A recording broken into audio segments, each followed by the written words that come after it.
Oh, you mean to make a live distribution? No, to do the recordings with the FFmpeg. Oh. And your script. Did I give you a script? You gave me my a script at some point. I don't have it anymore, but... Okay. Yeah, I can share the script with that. That's okay. Yeah, that's cool.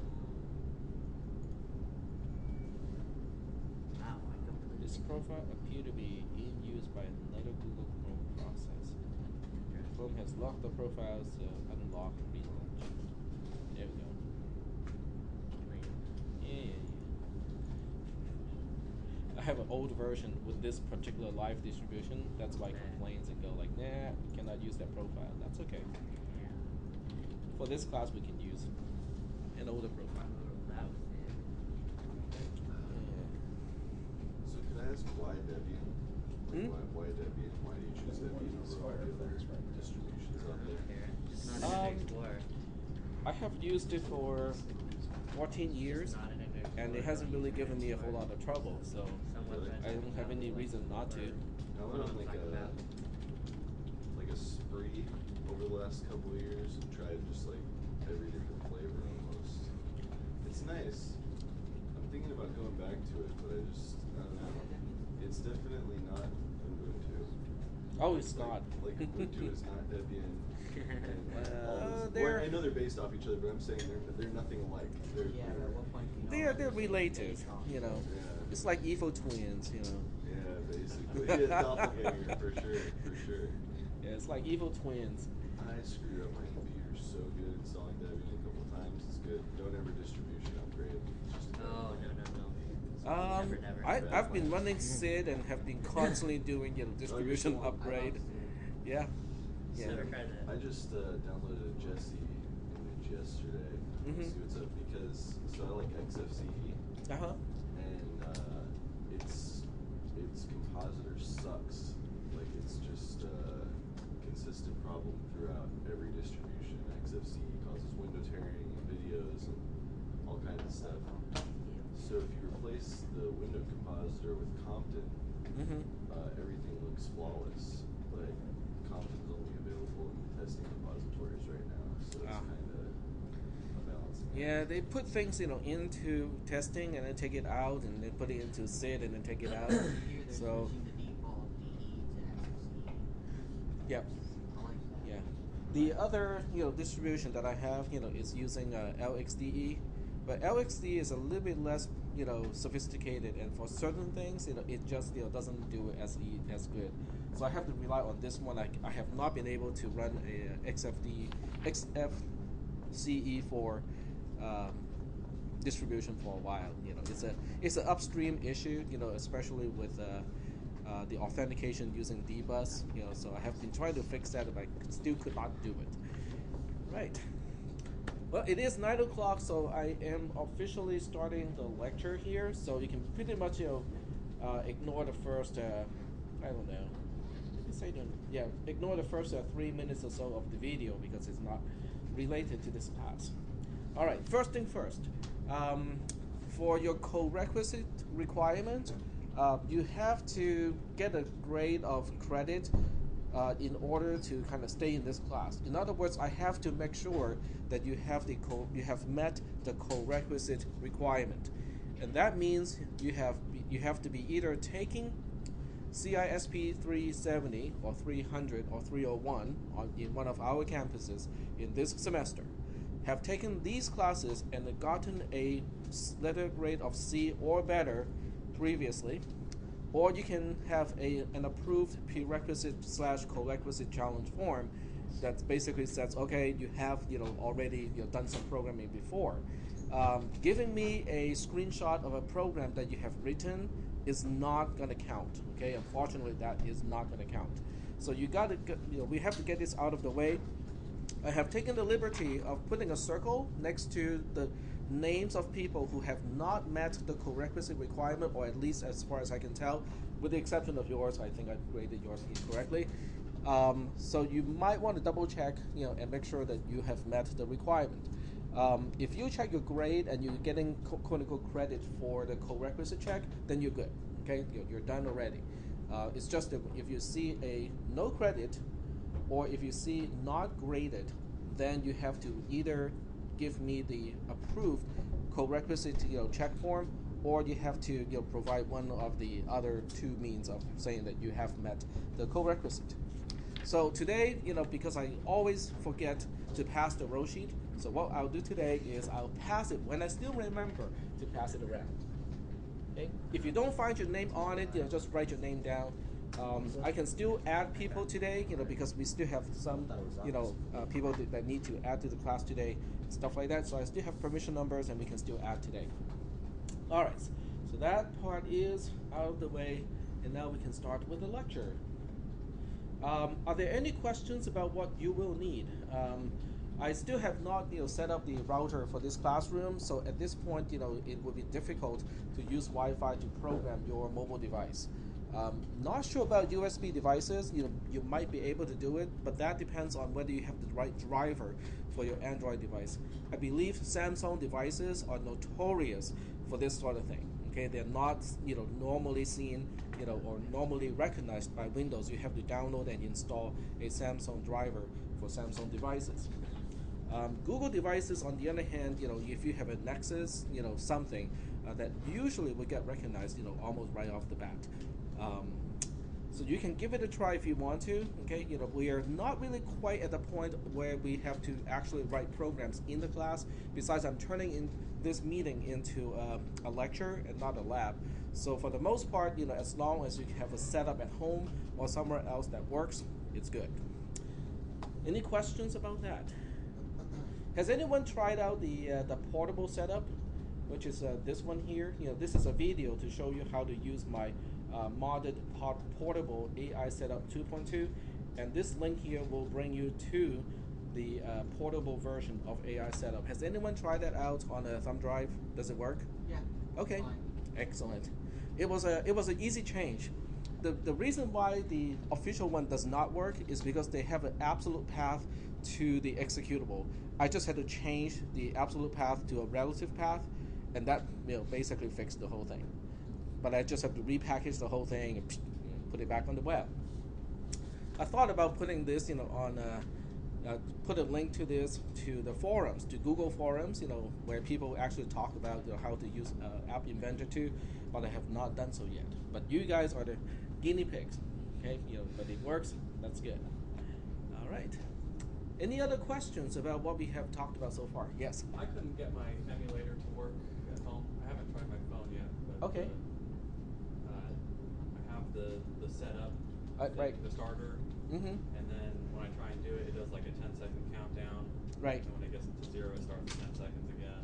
Did you start the AI Yeah, like the starter? black screen comes up. Did you see any text in that box? Yeah. Okay, but it just would not start Yeah, up it just kept completely. doing that 10-second thing over and over. Is it Windows or Linux? Yeah, Windows. It's Windows. I tested it on Windows 7. Which version of Windows are you running? I have 8. You have 8? I cannot see any particular reason. Do you see the virtual machine starting up? There's no virtual machine. I don't know what that is. Did you see a kind of like a Android device, starting up on the screen? I'm not sure. Okay, if you don't see that on the screen, that means it cannot even get the emulator to start. And if the emulator is not starting, it can be a conflict of hypervisors, because some versions of Windows, for whatever reason, comes with Microsoft's own version of a hypervisor, and that may not work with the Android emulator. From talking to various people, you might have to uninstall, find out whether you have a Microsoft hypervisor installed. You might have to uninstall it first, and then reinstall the one from Intel. But with my stock Windows 7 machine, it did work. In fact, I was able to run Windows 7 inside Linux, and then run the Android emulator inside Windows 7. So even that worked. Any speed problems with that? Any speed problems with that? Well, and the whole thing, and the virtual machine was running, on a USB 2.0 external hard drive, and even that worked. That's awesome. It's like a holodeck in a holodeck. All right, So that is that. Any other questions about stuff that we have talked about so far? Questions? All right. Any questions about where to find recordings of this class? Okay, it's on YouTube, and the channel name is Some Profs, SOMEPROFS.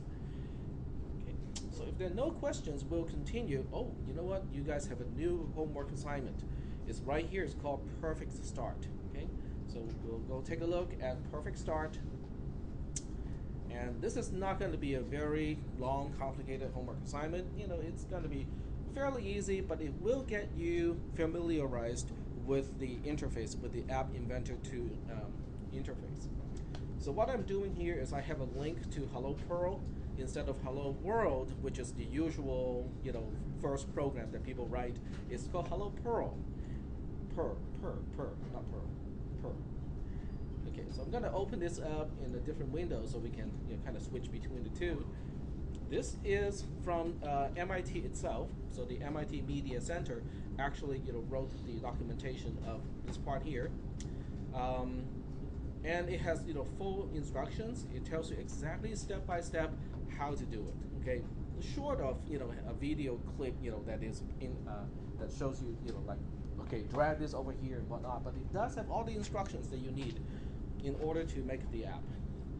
It has all the files that you need too, so you will need to download kitty.png and also meow.mp3 into your application to get this one done.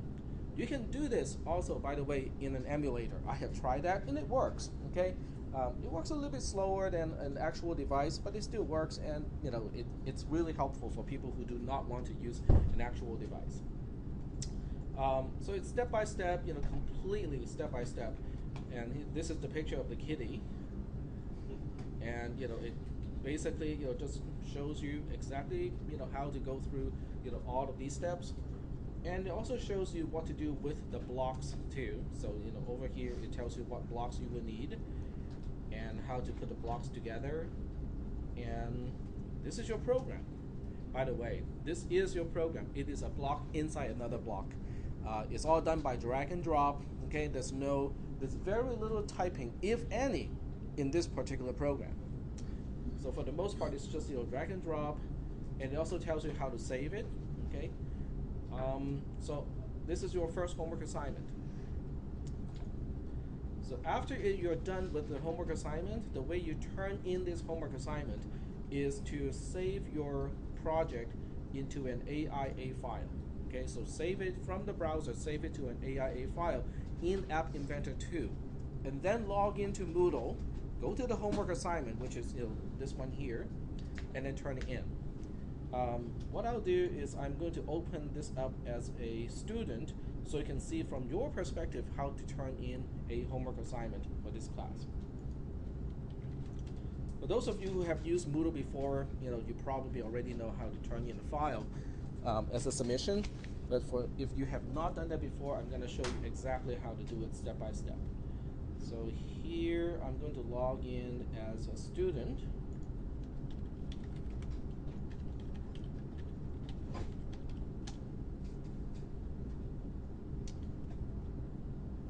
And let me see if I'm still in this class. And here's the homework assignment. I will go to App Inventor 2, so it's ai2.appinventor.mit.edu,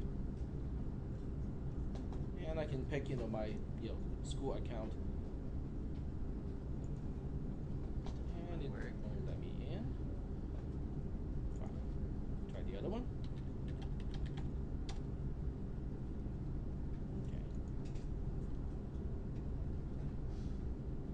Permission, switch accounts.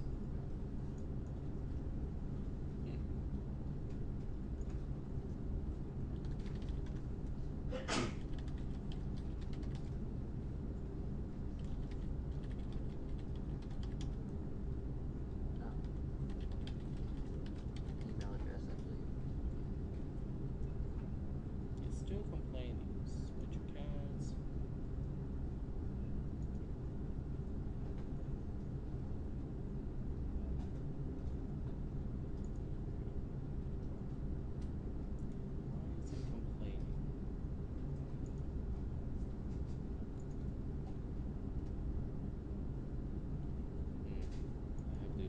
have to blur out this part here, otherwise I would get spam calls, all day long. It's not. Okay, maybe I can do it on this side. Just 1 second. Here we go. Okay, don't take the survey. All right, so this is but another app that I have partially written. So the way you save the project is you go to project, and then you go save project as. No, that won't work. You have to do the export. So we have to go to export, and you cannot do it while you're still in the project. So you have to go to, let's see, my projects here. Click and select the project that you want to export. Go back to project, and then go to export selected project to my computer, and that will save the file as a AIA file. And that's the file that you have to turn into Moodle. So now I have to show you how to turn it into Moodle. So switch back to my Moodle account as a student, go to the homework assignment, scroll all the way to the bottom here, and then click Add Submission. After you click Add Submission, it will pop up this window here for file submission. Just click anywhere or drag and drop the file. I would just kind of click here, and then we'll go browse, go to my downloads folder. Downloads right here, and the file is test.aia in this case. Click open, and then click upload this file. And it's not done yet, okay? Even after you click upload this file, you're not done yet, because Moodle will give you another screen to confirm this is in fact what you want to turn in. So if you do not proceed and click save changes here, your file is not actually turned in. So you have to remember to click save changes in this particular screen. And when you see in the next screen, you will have a link back to the file that you turned in. That means you have successfully turned in your file as a file submission. Are there any questions about how to submit a file in Moodle? Okay, so what I have just done in the past 2 minutes or so, that's entirely just how to turn in a homework assignment from your perspective, how to submit a file when you need to turn in a file in Moodle. Any questions about those steps? No questions? All right. We are taking roll today, so there's a roll sheet here. If you come in late, you can sign the roll sheet, when you're about to get out of the classroom. Okay, so don't forget to do that. All right. So now that we are done with how to turn in your homework assignment, I am going to go back to application concept. This is where we were at last time, objectives and values. And I actually expanded this particular slide a little bit. So if you have read it already before I expanded it, you might find that it has like one extra section at the end to help you differentiate what is a feature of an app versus what is an objective of an app. Okay. One way to differentiate what is a value, what is an objective, and what is not an objective is to answer the question, why are you here? Okay, taking a class is a way to accomplish an objective, and the objective may be, I want to be able to develop applications. Is that okay so far? So we are trying to separate, how something is done as opposed to what is it that you want to be done. Okay, so you got to be able to differentiate between those two, because we are going to have one homework assignment. The next homework assignment is about the application that you are going to write for this class. What do you want that application to be able to do? Not how it is done, but from the user's perspective, why do you think the user wants to download and install your application? So let's go ahead and kind of go over some of these points here, because I think it is important. Okay, examples of values. So let's take a look at an example of a word processor. So what exactly is the value or the objective of a word processor like Microsoft Word or LibreOffice Writer? I mean, I have the answer already up on the the projector, but I want you guys to think about it. To an end user, what is the value of a word processor? Why would anyone want to install and use a word processor? Text editing. Text editing. Text editing is still kind of like a mechanism to accomplish something. So you have to think about what you're writing. When was the last time you used a editor of some kind? Text editor, HTML editor, word processor of some kind. Come on, nobody sent an email today? Text somebody today? Yeah. 6,000 my anthropology class. Okay. So the purpose of using a tool like that is to communicate, right? To communicate using text, mostly text in a document. Okay. How it is done is a different question. Okay. What you want to do as opposed to how it is done are two separate things. In other words, for really rich people, they don't need to learn how to use a word processor. What do? What do you think Bill Gates do when he wants to send a memo to Microsoft employees? Well, back when he was still working over there. Talk to the secretary. Exactly. He just talks to a administrative assistant or someone else and say, okay, I would like you to write a memo to the entire company, and here is the message I want to convey. Or Siri. Sorry? Or Siri. Yeah, or Siri. But for that, he will have to hide in a closet first. Yeah. Pop up his little iPod. Make sure that Steve Ballmer is not looking either. Unless he wants several chairs missing from the company. Right. Okay, but the point is, okay, how it is done is not, is not what we want to deal with at this point. We want to find out why people want to install your app. Okay. All right. So I'm just gonna go through these points, gradually. So, features are not values. In other words, if you look at Microsoft Word, having spell check is not a value. Okay. What is the value of spell checking? To an end user, why do you think an end user may prefer a word processor with spell check as opposed to a word processor that has no spell check? It saves a lot of time. Exactly. Okay, and if you want to have a professional image, okay, having spelling mistakes is not exactly a good thing to do. Okay, so maintaining a professional image, in business communication, is an objective, and it is accomplished by spell checking. Okay, when you use a certain word processor. But when you're dictating your notes, okay, whoever is taking your notes may be well qualified and never make a mistake in spelling mistakes, and that gets the same thing done. Okay, it accomplishes exactly the same objective without using a word processor or even word spell checking. Okay, so once again, a value relates to an objective or something that an end user wants to accomplish. Okay, I want to maintain or improve my professional image. Okay, that's an objective as far as the end user is concerned. Okay, in this case, being able to write a letter to grandma and print it out because grandma does not have an email account is another objective.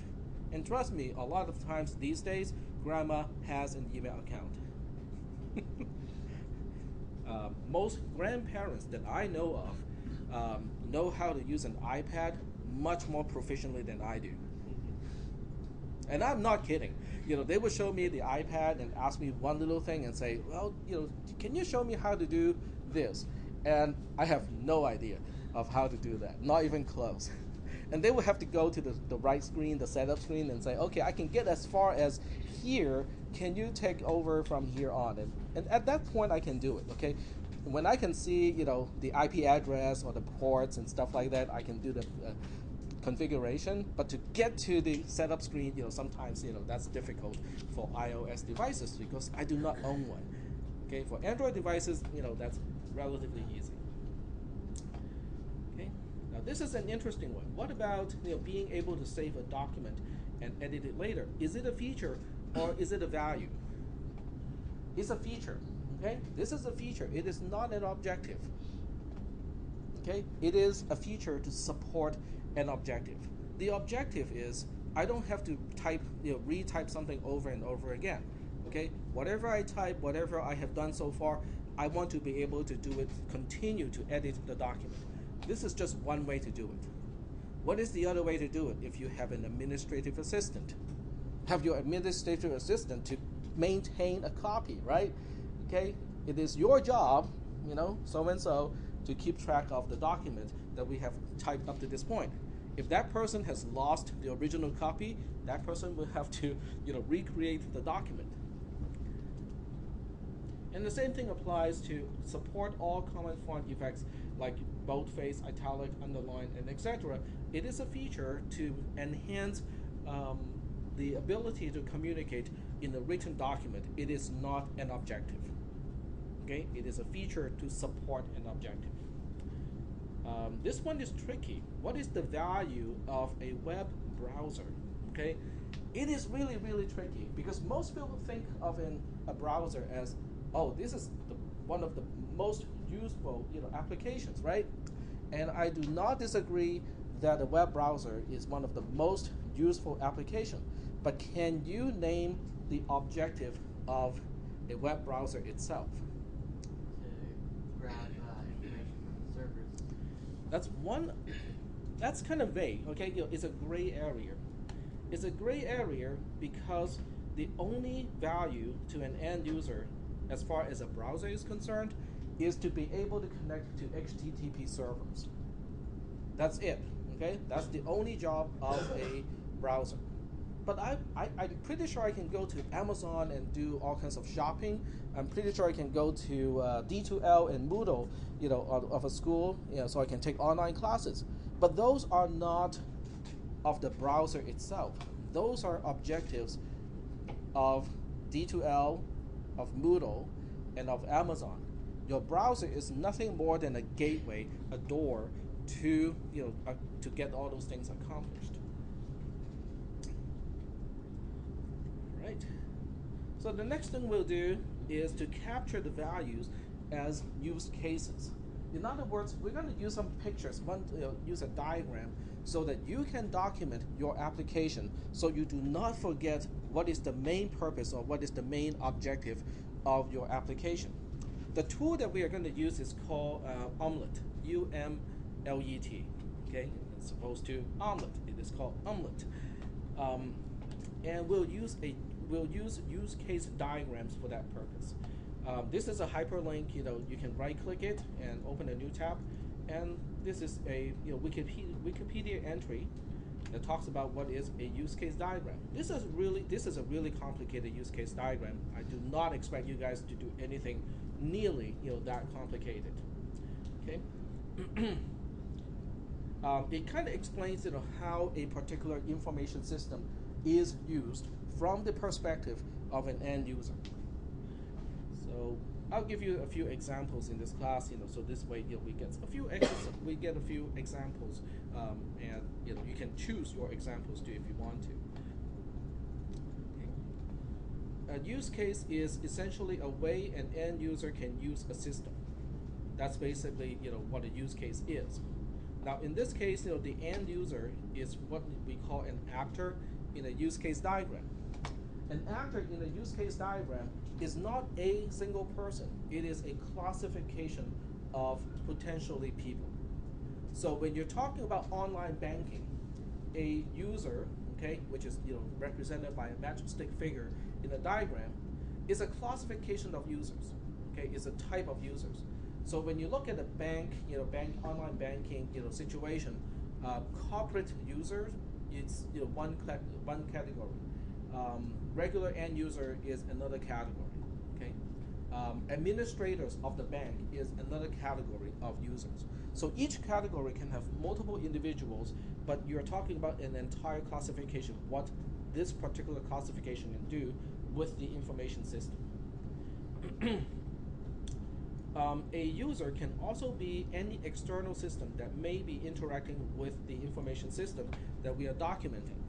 In other words, if Wells Fargo Bank needs to talk to, let's say, the IRS, okay, for tax reporting purposes, the IRS system is also an actor in this case, because one, it is external to the Wells Fargo online banking system, and two, it also interacts, it makes use of the Wells Fargo banking system online. Okay, so a actor is not necessarily a person or classification of people. It can also be an external information system that interact with the information system that we are documenting. Okay, are there any questions up to this point about what a use case is and what an actor is? Now you can have use cases where multiple classifications of users can interact. Okay, I can give you one example. Grade homework assignment. Okay, so if you think about Moodle or D2L, one use case can be your grade homework assignment. Now, with grade homework assignment, it has potentially two actors or two classifications of users. The first one is a student. Okay, the classification of student users can be represented as a matched stick figure in that picture as one user to turn in homework assignment and also to look at the grade of the homework assignment. Another classification of users would be people who can do the grading. And it can be a grader, can be an instructor, can be an administrator, of this campus. So in that case, multiple actors can interact with the same use case. A use case is represented by a single bubble with text inside. The text inside is telling you what the use case is. In other words, how that particular system is used in this particular instance. All right, so there's a lot of text here. Let's go ahead and look at some pictures. In fact, let's go ahead and make some pictures right now on the fly. So what we'll do, sorry, go ahead. The ATM example. Yep. So if you have a user, someone makes a deposit, or someone transfers money, or someone withdraws, those are all three different use cases. That is correct. Okay. Yep.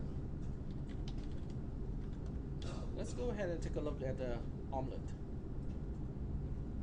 And by the way, UML stands for the Unified Modeling Language. Okay. How many people have heard of the UML before? Okay. And where did you hear about the UML?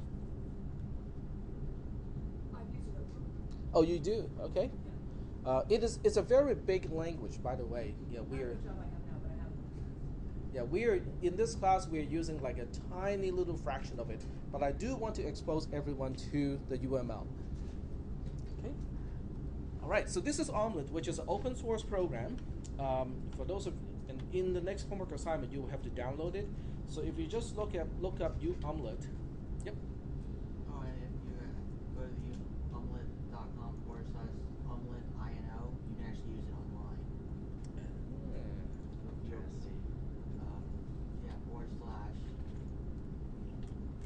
/omelet.ino, one word. IML. INO. INO. Yeah. Oh, that is nice. So they have a full web interface, cloud-based. Does it save online, or does it when I click save? Oh, it does. But I wonder where it puts it though. You can also, it looks like you can also export as well. Yeah, you can export it, back to a file, and you can export it as an image file or a diagram file. Okay, nice, very nice. Okay, so this is Omelet. The online version looks just like the installed version, and what you do is you want to click on this drop-down box first. Not that one. How do I select the type of diagram I'm going to work on? Well, these are bubbles, and this is a use case, but it's not. This is only for use case diagrams. I'm going to switch back to my actual installed version, which is it looks a little bit different. This is the installed version of Omelet, and with the installed version, one thing you can do is to click the drop-down box here, because the UML consists of many different types of diagrams. This is a list of some of the diagrams of the UML. Okay, and that's why if you look at all the possible things you can do with UML, it's overwhelming. Okay, there are so many different types of diagrams, arrows, and so on and so forth. So what we want to do is to focus on just what we want to do with use case diagrams. So with a drop-down box, instead of using default, if you go to use case and select that one, it will only give you pictures or diagram elements that make sense in use case diagrams and not in other types of diagrams. It just kind of helps you focus on what you need to do instead of saying, oh, okay, these are all the different things you can do with the UML. Well, we don't really care about many of these things at this point. And the way you do it is you can just drag and drop a use case bubble here onto the left-hand side into the main area of the document, and that becomes your use case in your document. Okay? And the way you change the text inside a use case is to go to properties and just change it to the description of a particular use case. So that brings us to the next thing about a use case. Whatever you describe, whatever description you use inside a bubble, it better be a verb. Okay? A use case is always a verb, an action to perform. Okay? It should not be a noun. Okay? Always is something that a user is going to do with the system. Okay? All right, let's pick the ATM as an example. Okay? So if you pick the ATM as an example, you can start with actors or the classification of people who might be using an ATM, or you can start with use cases. You can pick one to start with. It doesn't really matter. Let's pick. Okay, let me just get rid of this one first. Okay, if you select something, it turns blue, and when you press the delete key on the keyboard, it is deleted from the picture. So I'm going to draw a picture here. Okay, I'm going to select an actor here, and change the actor to a classification of users. When you specify a classification of users, it's usually in singular. Okay, it's not in plural, but it is representing an entire classification of users. With an ATM, what type of users are we dealing with here? Private users. Sorry? Regular users. Regular user, customer, right? Bank customer. Okay, so we'll just go ahead and say customer here, and this is an entire classification, okay, called customer. And now we can start to draw bubbles and say, okay, what can a customer do with an ATM? Withdraw money. Withdraw money. Okay, very good. Withdraw money.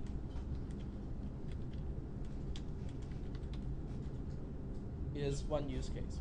Now, by the way, you can also change the size of a bubble just by going at the edge of the bubble, and you can make it taller, you can make it wider, you can just resize it any way you want. Anything else, that a customer may want to do? Deposit, okay, very good. Now, okay. So we'll have another use case here called deposit. Okay. Now, when we talk about deposit, that you can deposit checks, you can deposit cash, and so on and so forth. At this point, I'm not so concerned about what you can deposit and how to do it. I'm just saying, okay, can we deposit money? Yes, we can. Can we withdraw money? Yes, we can. Okay. Another one is check balance. Very good. All right.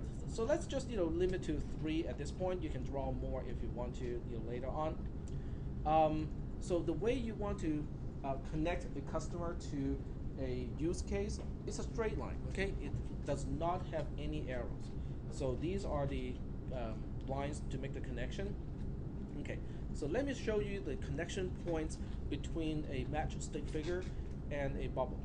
When you click on a match stick figure, there are certain points here that are basically attachment points, connection points. And if you drag this to an attachment point, then it will basically move with it, like so. Okay, which is kind of nice because this allows you to move elements of the same diagram around and they stay connected. If you do not make the connection, then the line will end at a certain place, even when you drag the other end around. Okay, so you kind of need to make sure that you know where it's supposed to go to. Let me delete this again, because I want to show you where it does not connect. Oops. Oh no, it modified the template itself. That's okay. There we go. You might think that you can hook up to the head here, and it does not hook up. It only hooks up to the perimeter of the rectangle. So when you draw this line or when you connect this line, you kind of have to imagine a surrounding rectangle and make sure that you're making a connection to the rectangle itself. Okay, but anywhere on the rectangle, it will stay connected. Or Yep. do it the other way. Once you have a line on there, drop the guy onto the line. That works. Right, you can drop the person onto the end of the line as well. That's easier because the rectangle is visible at that point. Okay, so I'm going to do that with the use case here. So if you see the dotted line around this whole thing, which is a hexagon in this case, so if you just attach the end of the line to anywhere of the hexagon, it will be connected. Okay, so that's how you can make connections between a single user with multiple use cases. Is just to draw multiple lines here. And I'm gonna fix this one here because I made a mistake. There we go. So double clicking it also works. Easier. Okay, so I'm gonna draw another connection between between a customer and deposit, and then one more to connect a customer to check balance. Okay, so this is a really simple, use case diagram. Okay, so let's just say that Wells Fargo is expanding what the ATM can do. It can also handle, let's say, customer service. Okay, so that one is kind of interesting. Okay, so let's take a look at customer service as a use case.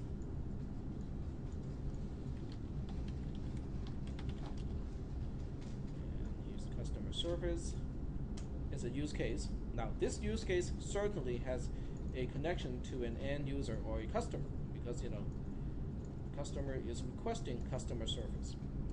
But a customer service usually as a use case does not involve just the customer himself or herself. It is also going to involve somebody else. Okay, maybe a service. How do you call those people? Service operator, agent. That sounds more like a CIA, NSA kind of thing. Representative. Representative. Okay, a service rep. Okay, that's good. So a service rep is another type of user, and let's go ahead and change the name to service rep. And this use case has two actors connecting to it because it involves the customer, but it also involves a service rep. So now we have one use case that has connections to two actors and not just one. Okay. Are there any questions so far about the use of use case diagrams? So when you think about an app to do for this class, because you will get a final project in this class where you are going to implement a particular application of your choice up to a certain degree, because I kind of have to filter and give you guys some recommendations of what to do and what not to do. But for the most part, you have to think of a project that you think is useful or fun for you to do, and you have to document your application first using a use case diagram. In other words, at this point, I don't even care whether it is going to run on iOS devices or Android devices. I don't care how it is implemented. Is it going to be written in Java, or am I going to use AI too? I don't care. I just want to know why someone might want to download your application. What are they going to use the application for? Okay. Are there any questions at this point about one, what a use case diagram is, what a use case is, and what an actor is? No questions? All right. And by the way, when you walk up to an ATM, usually the first thing you want to do is not to withdraw money, right? The ATM will ask you for something before it lets you withdraw money. Otherwise, I can just walk up to an ATM machine. It tells me, would you like to withdraw money? Yes, give me as much money as possible, right? So what is the first step? What is the first thing you need to do when you walk up to an ATM? Insert a credit card. Identification card, either credit card or Right. maintaining it for the bank. Now, okay, now that's a good thing. Okay, so if you think about what you do at an ATM machine, you pull out your ATM card, right? You put it in, and then you have to input your PIN. That's one way of doing authentication, but it may not be the only way. Okay, in the near future, it is possible that they can do a retina check, right? A retina scan. So you just have to kind of, look into a little thing, and it will check your, it's basically blood based on the blood vessel distribution or pattern of your retina, and that seems to be kind of unique. It's an hash similar to the password stored as templates. Right. It can be, fingerprint, okay, but fingerprints are Phone. easily defeated. Phone is coming up next. Sorry? Phone.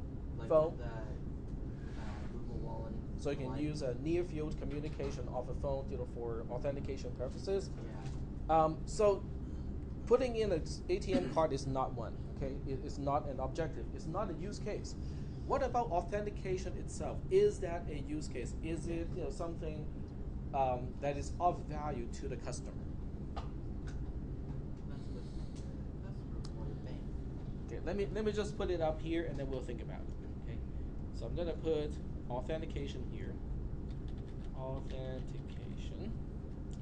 The question is this really a use case?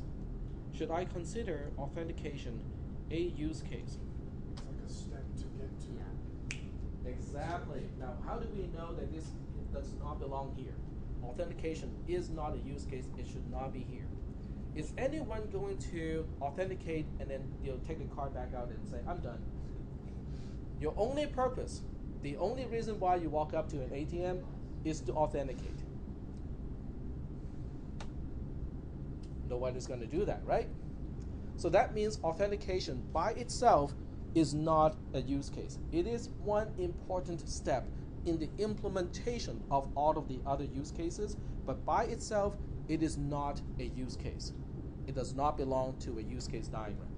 There are other diagrams that needs to have authentication documented. Okay, it is very important, but it does not belong here. So to determine whether it is a use case or not, you can ask this question. Is someone going to do this and this alone and nothing else? If the answer is yes, then maybe it is a use case. If the answer is no, then it definitely is not a use case. Is that okay so far? Okay. So that means that authentication is not a use case because no one is going to walk up to an ATM just to do authentication. Except maybe crooks who got an ATM card from stealing. Or with the bank's IT, if people are complaining it's not authenticating anyone, then they might walk up and do just that. Right. But that's kind of a special case. Yep, go ahead. I have a question. Yep. Could the authentication be considered a use case for the bank itself? For the bank itself? Because that's essentially what they're doing. They're Okay. authenticating. But when you are documenting, when you're using a use case diagram, you are documenting the system itself. So whatever is happening internal to the system is not going to be documented here. What is documented here is how the information system, or app in this case, that you are trying to develop, how is it interacting with things that are outside of the system. So the internal stuff, how it's done, I don't really know and I don't really care. So at this point, the the online banking system here, or the ATM, is nothing more than a black box. For all that we know, it can be magical. Okay, there can be magical creatures inside an ATM that does everything that we want it to do. I don't care how it's done. Okay, I just want to know from my perspective, what can I do with an ATM? Okay, that's what a use case diagram is. Okay, it's not about how it is done; it's about what is being done. Okay. Any questions about what a use case diagram is and what it is really documenting? No questions? Very good. All right, so next step is to save this document. Okay, so you just go to File, go to Save, and it will save the diagram with a UXF extension. So that's just what you'll have to do. We'll just say ATM in this case. So your next homework assignment will require you to install Omelette, create your own use case diagram for a project that you are thinking that you want to do for this class, and then save the document and then turn it in. Okay, it's not even assigned yet, so don't worry about it. Your current homework assignment is really just to get Hello Per done. This is your next homework assignment, but I do want you to think ahead of time, because this is not something they can just sit down and say, oh, we just need to draw one or two magic stick figure and a few bubbles. I can do it in 5 minutes. Well, yes, once you have an idea of what you want to do, yes, you can do it in a few minutes. But coming up with an idea of what you want to do for the app that you're going to write in this class, that might take a little bit more time, because you kind of have to evaluate, okay, is it too complicated? Can I do this? And so on. For people who have taken cisp370 or 300, you might be able to get further because you already know how to write programs. For people who have taken even more programming classes, okay, you can probably do something that's more challenging. If this is the first semester you're taking cisp370, 301, or 300 along with this class, you might want to pick something that is a little bit more modest, just to make sure that you can get it done. Okay, because I don't want you to set the goal too high and not to get it done and get frustrated or disappointed. Okay, I want you to set a realistic goal, that is suitable at your level, so that at the end of the semester you end up with a project that is done to completion and you are happy about it. Okay. Any questions at this point about use case diagram and your project? Okay. So we'll go back to my notes here. Oops. Yeah, it is the right browser, just the wrong page. Okay, there we go. Okay, this is the expansion. This was not there last week. I just added this like 2 days ago, maybe a day ago. How to distinguish a value objective from a feature or an ability. An objective always makes sense to an end user since it is seen from the perspective of an end user, whereas a feature may sound like techno-babble to someone who is not well versed in the technology. Okay, so my example is something that makes sense to me, but to some of you it may not make sense at all because you completely bypassed the DOS days of PCs. How many people, had the experience of using DOS by itself, not as a part of Windows? Okay, very few. Okay, that's fine. Okay, but I'm just going to use Stacker as an example. Okay, Stacker was a little add-on to DOS, so that when the hard drive size was only 20 megabytes, you will be able to store a little more than just 20 megabytes. Okay, in other words, it's doing zip, on the fly, so that when you are zipping, it's transparent. Okay, you're not you don't have to do, okay, I want to zip this file to compress it. Okay, it's done automatically. It's done transparently. Okay, so if you want to techno-babble how it is done, it is using a real-time LZS compression engine. Okay, that's a lot of techno-babble stuff. To most people, it makes no sense. Well, what is it? What does it matter to me? The objective, on the other hand, of Stacker is just this. Okay, it's to save you money. So instead of having to purchase a 40 megabyte hard drive, now you can get by with a 20 megabyte hard drive. Okay, I mean, back in those days, 20 megabytes is a lot. It's a lot of money. Okay, you have to pay what, $300, back in 1985 for a 20 megabyte hard drive. And these days, you can take one single picture of a high-resolution camera and use up 20 megabytes, just like that. Take a picture of that size hard drive. Can't even fit it on there. Exactly. Okay, here's another example. Another point. There might be alternative features to support the same objective, okay? Because there are different ways to get the same thing done. Okay, so here is one. Most online banking system has some way to curb hacking. and that is of some value to a customer. There are different ways to do it. Locking out an account after 3 consecutive login is one. Using two-factor authentication is another one. Using like the timing between keystrokes is another one to detect whether it's authentic or not. Okay, but authentication itself is not a use case from an end user's perspective. Okay. A feature always has a known objective to support, whereas an objective or value may have no known feature to support it. Okay, so here's another one. Most word processors can track changes to a document. This is a feature, not an objective, to support the objective of easily identifying changes for editing and reviewing purposes.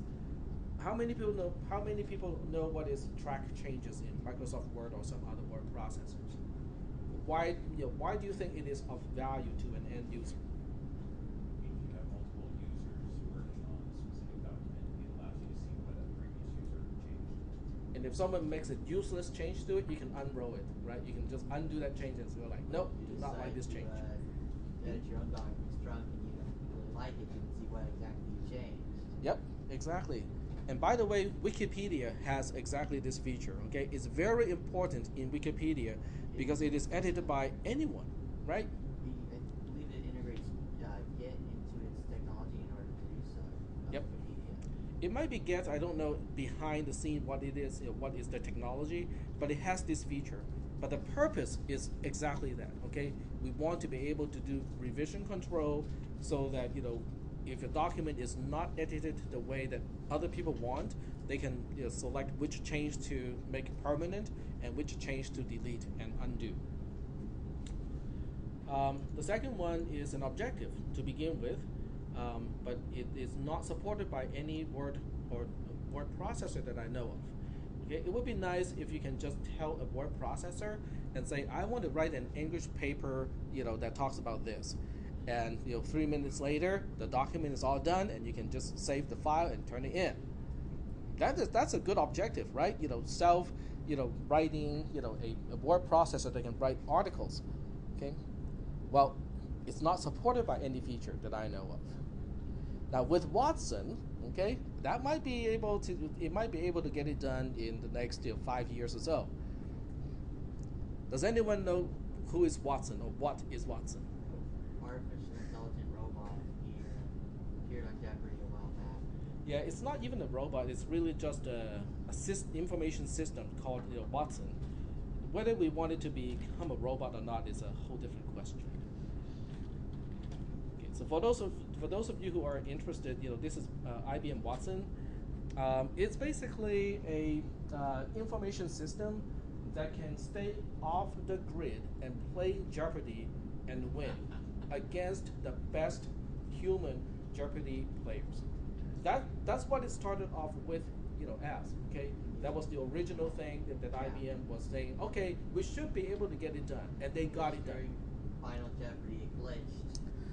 Oh, did it? Yeah, it crashed. Oh, it crashed. Nice.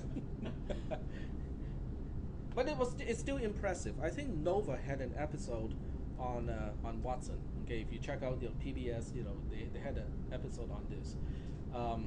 So the worst thing that can happen, as far as I'm concerned, I'm digressing a little bit here, is to combine Watson, which is kind of like an AI engine. It is able to do reasoning. It can basically store information in it can store a massive amount of information and be able to identify the relevant part and do some reasoning with it. Okay, so if you cross this with an autonomous drone, I think it's the X-47B of the Navy, then you have a interesting system. Yep, Skynet. It's not Sky.net. It's not Skype.net. That was a joke, a few years ago when Microsoft acquired Sky. Yep, because .net is a Microsoft product, so people say Skype.net. I don't think that will ever evolve into Skynet. Cannot possibly be a Microsoft product. Because if it is so, then the first objective is to rewrite itself. Exactly. Incorporate open source code. Which is self to Linux. Oh, exactly. Port itself first. No, they're real interesting. It doesn't want to enslave humankind. It wants to enslave open source programmers only. Okay, so the last point here is just something that I have talked about quite a few times today. An objective is what an end user wants to do. A feature is how it is done. So make sure you separate those two when you are creating a diagram, an UML diagram for use cases. All right. Are there any questions about this particular document, page, whatever you want to call it? Nope. How many other classes talk about use cases? None. None of the other programming classes. No. And that's actually. Go ahead. I was going to say 300, you kind of cover it. You don't say that at use cases, but you do have to do it when you do your diagrams. You have to keep it in mind. You have to keep it in mind. Yeah, because one thing that programmers do, developers, software engineers, whatever you want to call those people, one of the things they like to do is to write programs. Okay, so you tell them, okay, I got something in mind, and they think in C code. Okay, they just sit down and then write code in C++, Java, or whatever language that they're supposed to, and that can be a problem.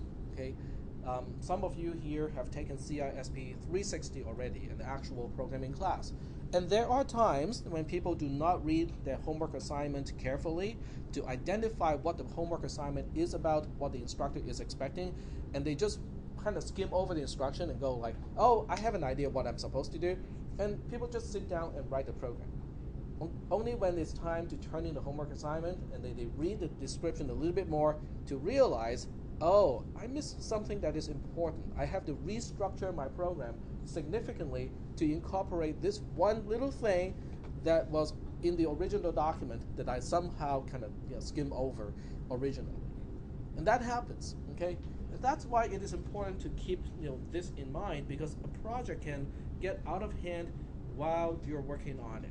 Okay, you kind of have to keep the scope, keep track of the scope of the project without, and the document is the way to do it, because the document is something for you and other developers to refer to during the process of development. Let me go back and go to the other links of this particular topic here.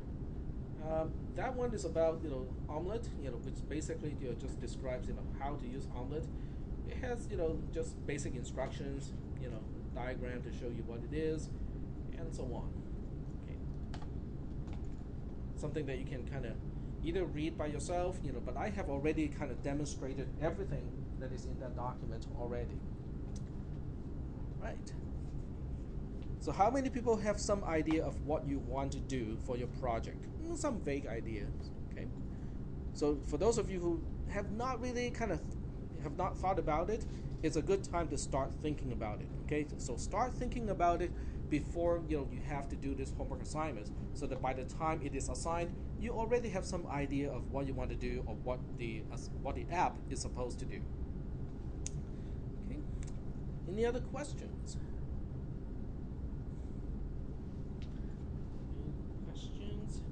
Then we'll move on to application design.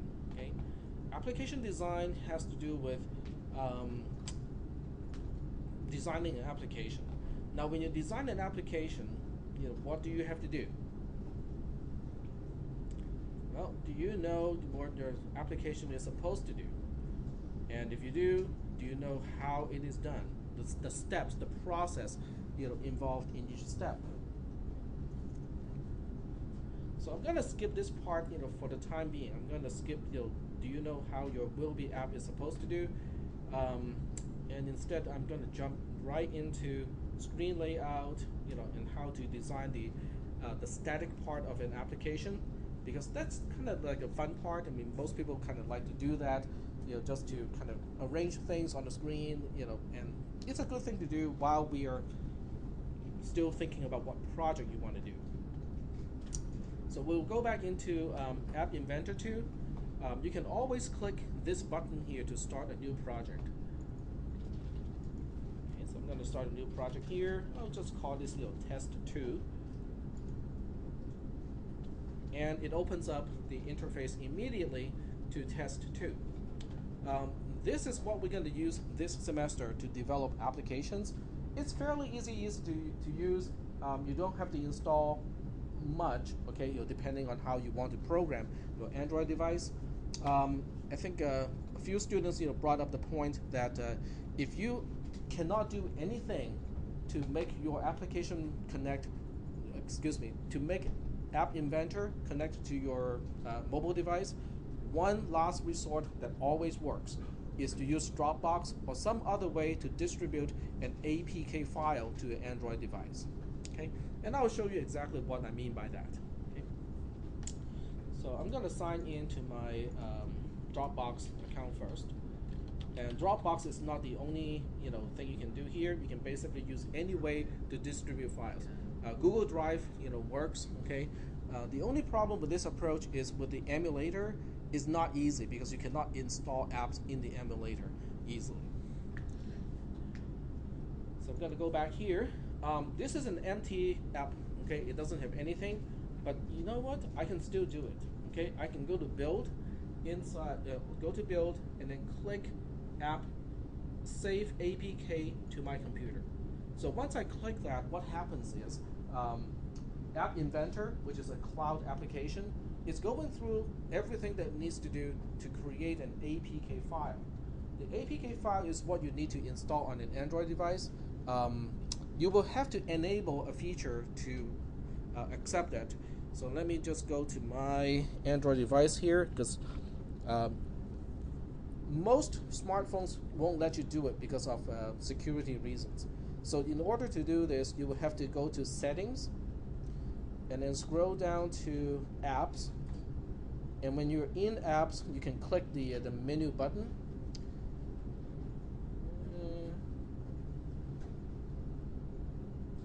Maybe not that one.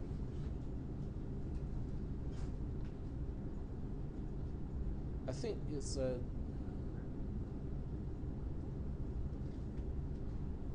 can't. Is it under I would Apps? think developer apps, yeah.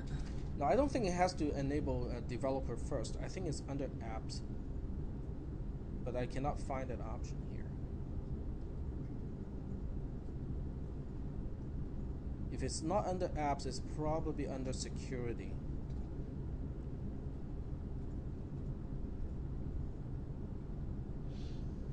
Yep, it's under Security, Device Administration, and you have to check the box next to Unknown Sources.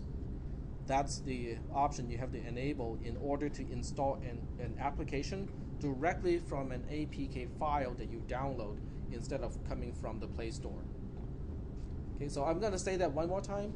Okay, if you have an Android device that you want to upload an APK file to, and then install it and run it directly from an APK file, you will have to go to Settings, and then go to Security. Under Security, scroll down to Device Administration.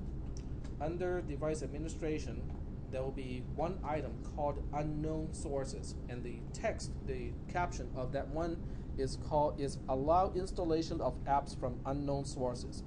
Check that so that you can just download an APK file on an Android device and install the app from the APK file. Okay?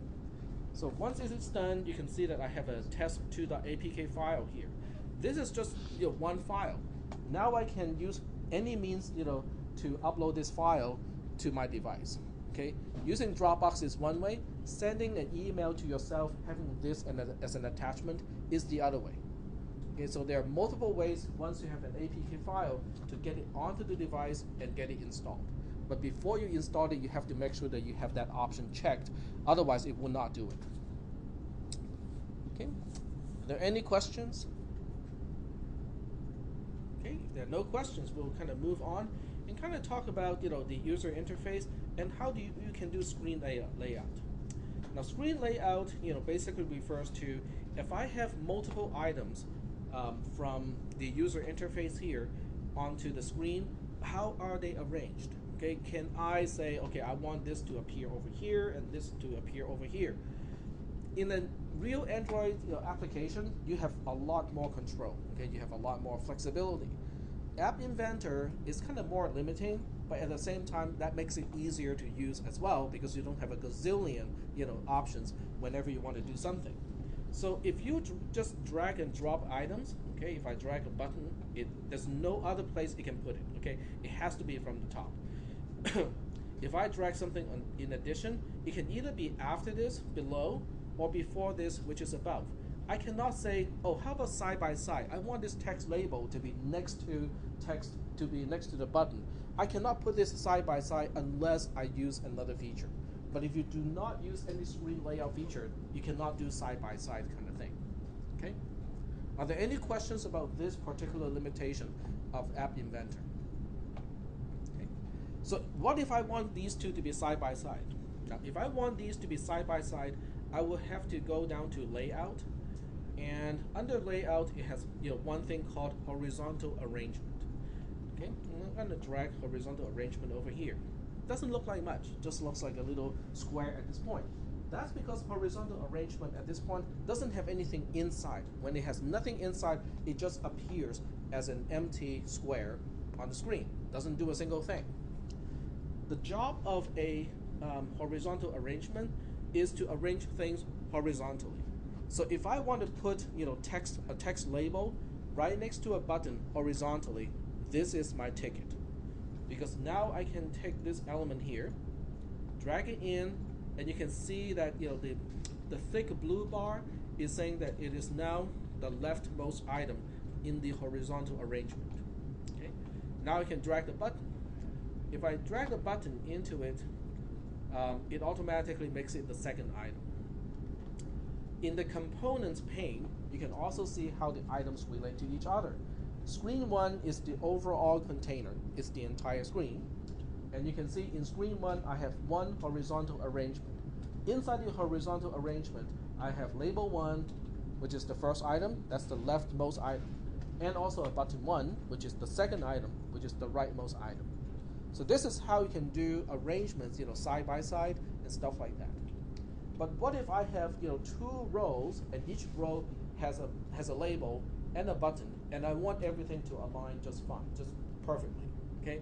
Well, this is not going to be useful for that purpose because if you have two horizontal arrangements and drag your button and oops, I reverse the order. So if I reverse the order, it's not going to look right. But I think you can change the order by dragging this, rearranging it inside here. It seems like everything is still aligned until I change the label itself. Now this is just a text label here. You can change the text in here. So I can make it longer or shorter. And you can now see that they are not aligned anymore because the width of the labels are not the same anymore.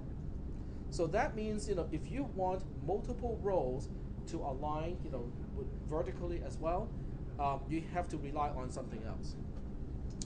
That something else is also under layout. It is the third one. I take it back. It's the second one, which is table arrangement.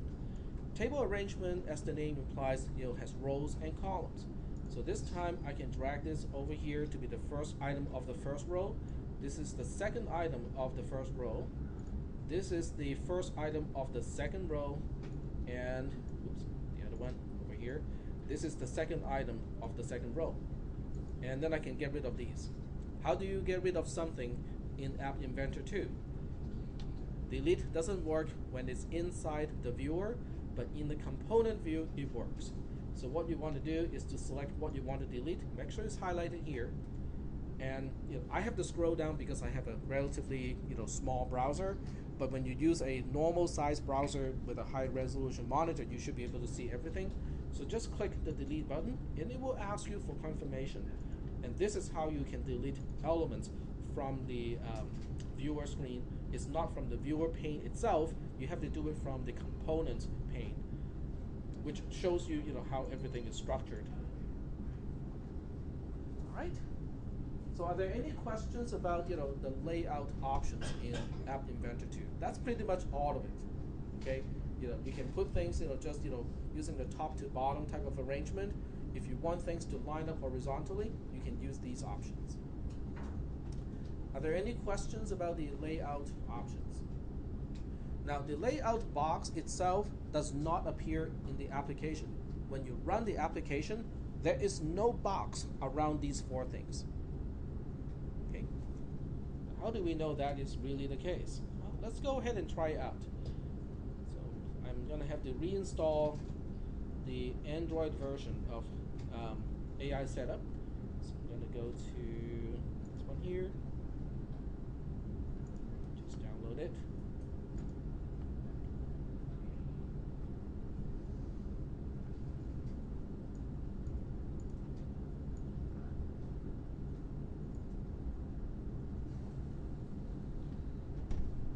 It's pretty big, because it contains, the emulator and a whole bunch of other stuff too. But the emulator and then the image of the emulator takes up most of that space.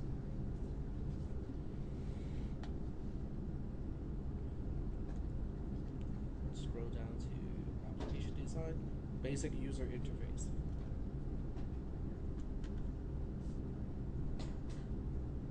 This is not something that you have to do. With Windows, it's a little bit easier. So over here, I have to change to super user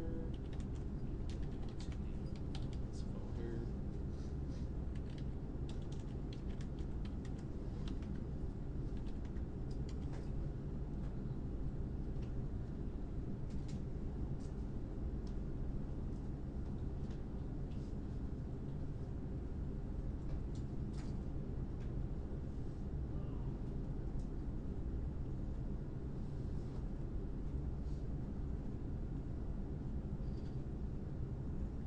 Go.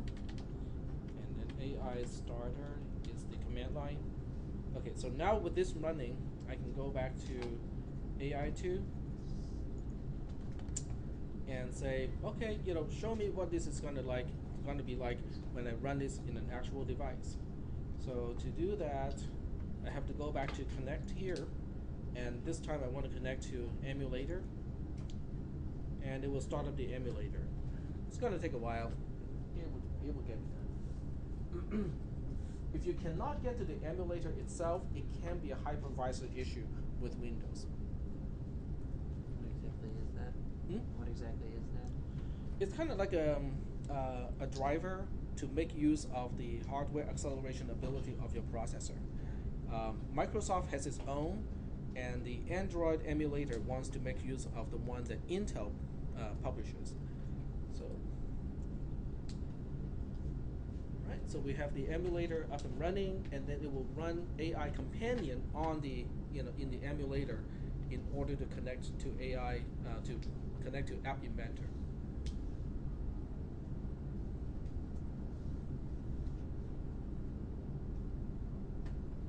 And remember, this time I want to show you that the enclosing box does not exist when you run the app.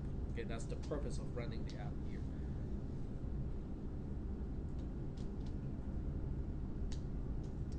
This one this is the one that gets stuck.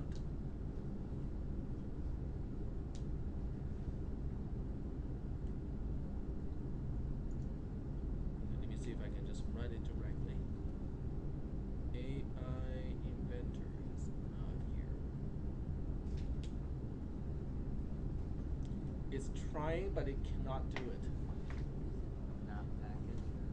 It doesn't like when you touch it while it's trying to boot it. I think it might have to do with installing over the earlier version of AI Setup. Okay, it's just canceled. But just take my words for it for now. This box does not appear in the application when you run it. So are there any questions about how this layout thing is done? So with this part done, at least you will be able to kind of do some design with the screen of your application, or what you think will be your application. You can leave the logic part out for the time being. In other words, oh, I have all these buttons here, but I don't know what to specify, when a button is clicked. Don't worry about it, okay? Because that's implementation. But for now, at least you can design the screen.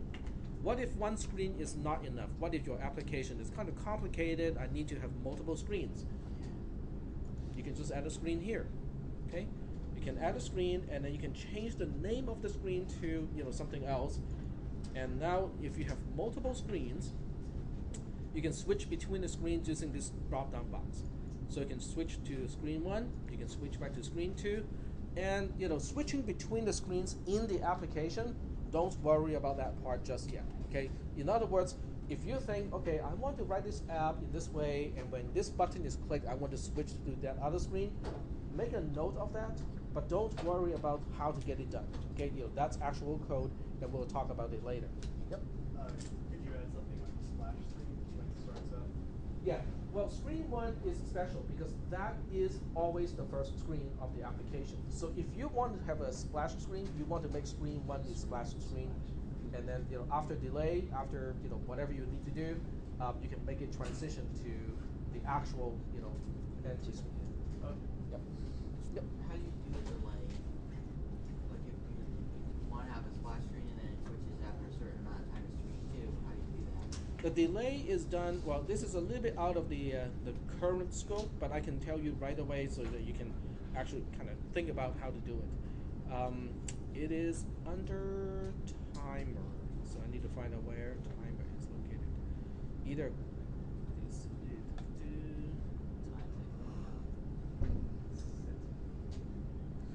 this, it's a clock thing that you have to put in.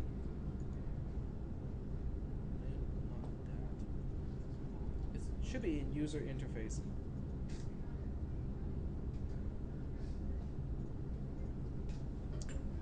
Time picker. No, that's just for specifying time. It's not a timing clock. There's one of them on one of the other menus that say clock. Okay, let's find out where it is. It cannot be in layout. Doesn't make sense. In It goes under sensors. sensors? Okay, yeah. So a clock will do what you want it to do. Because what a clock can do is two things. One, it can maintain time. It can also serve as a timer. In other words, when you enter a screen, you can trigger an action. Okay, when the screen pops up, there's always an action you can associate with that. And you can basically, at that point, you can say, okay, timer or clock 1, wake me up in 5 seconds.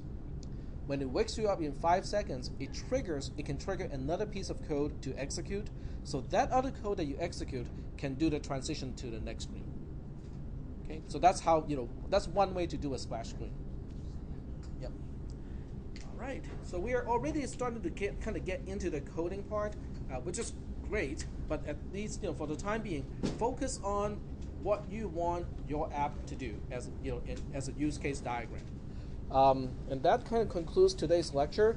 If you come in late, I am taking roll today, so make sure you initial your name on today's column. Okay.